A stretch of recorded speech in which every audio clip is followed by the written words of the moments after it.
আসসালামু আলাইকুম দর্শক ভাই বোন কেমন আছেন? আমার সব ভালো আছেন। আজ আমি একটা এক পুডিং বানাইমু। ছোট্ট করে মাত্র 2টা ডিম দিমু, ছোট্ট একটা মুরগোর মাঝে। আর এবার মিল্কটা আমি দিমু, একটা ক্রিম আর কন্ডেন্স মিল্ক দিমু স্বাদ মতো। যতক্ষণ সুইট আর কি আপনি ভালো পাইন অতক্ষণ ইউজ করবা। গুজার বাড়ির স্বাদ অনুযায়ী আর কি। আর এক পিস ব্রেড আমি লগে দিমু। ব্রেডর মুড়িটা ওভাবে ফালাই দিবা। দুধের মাঝে আর কি ব্রেডটা একটু হয়ে দিব, মিশে যাইব ইনশাল্লাহ। আমি 1 ক্যান দুধ দিব আর 2টা ডিম আমি দিব।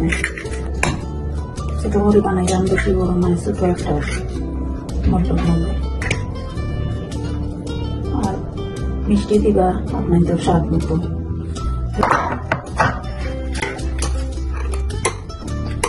এখন আমি দেখবো লাস্ট টাইমে যদি ঠিক হয়ে যায়, আমি বেলেনোর দুধটা একটু দুধটা আমি একটু অ্যাড করবো। আধা কাপ দুধ অ্যাড করবো।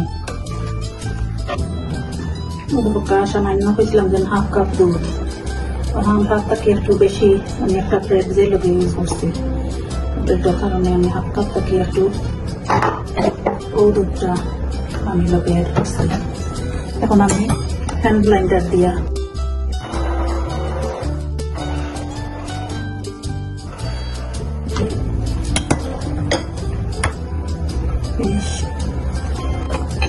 এখন আমি চাটনিটা দিয়া এটা কিছু চাটনি থাকলে আর ভালো হইব। আমার চাটনিটা একটু বড়, চাটনি দিয়ে চাটিয়া দিলে একটু বাবুল থাকলে প্রোটিনটা একটু স্মুথ হইব।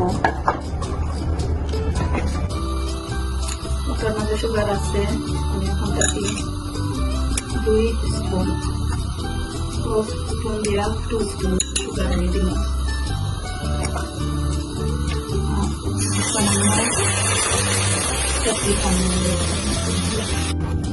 ক্যারামেলটা মুরগের মাঝে বানাইবা, মুরগের মাঝে আমি ক্যারামেলটা ডালি লাইছি। আমি মুরগের মাঝে ক্যারামেল দিয়া মুরগের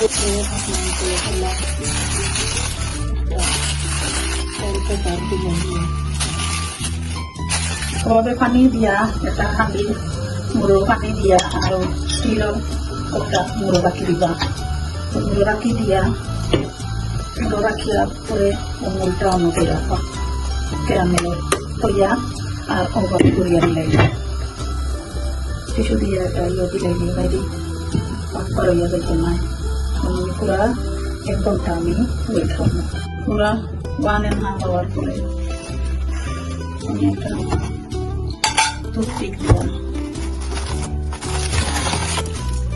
টুথপিক দিয়া দেখো ক্লিয়ার আছে। টুথপিক বাক্সে না লাগলে বোঝা গেলে অনেক ভিতরে ওখানে সফট রয়েছে। ট্রাই চেক করিয়া এখন আমি লাগাইলে এখন আমি ফ্রিজও রাখবো 2 আওয়ার পরে ইনশাল্লাহ ভিতর ঢিলা হয়েছে। আর ডিশের মাঝে রাখবো